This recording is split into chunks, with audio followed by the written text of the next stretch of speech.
మీరు పదవి విరమణ పొందుతున్న సందర్భంలో మిమ్మల్ని గౌరవించాలి. 5 ఏళ్ళు కష్టపడి పనిచేసినారు.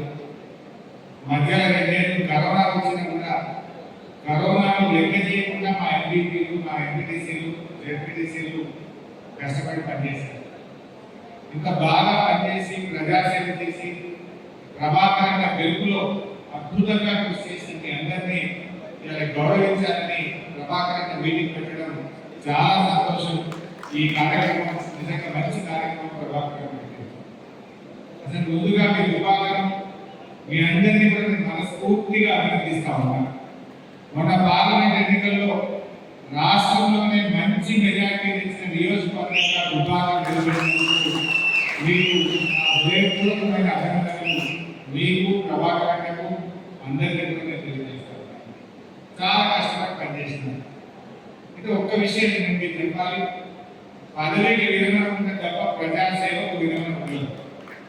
ఎంపీటీసీ విరమణ మాకేం సంబంధం లేదు అనుకోకూడదు.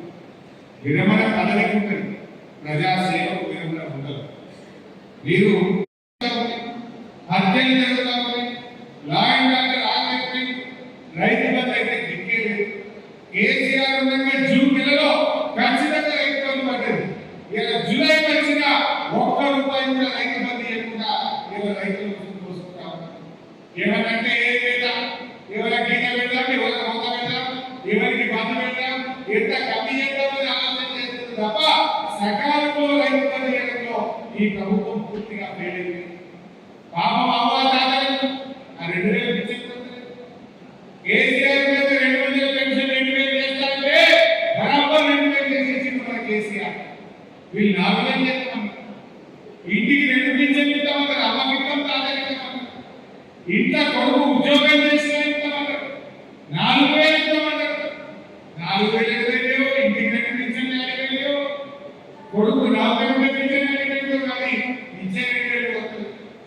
2000 పింఛన్ రాయమంటారు. మే నెల పెన్షన్ రాలే, జూన్ నెల పెన్షన్ రాలే, 2 నెలల పెన్షన్ కాకుండా ఏప్రిల్ నెల పెన్షన్ ఇచ్చి జూన్ 25 తారీఖు అసలైన తొలి వెలుగు.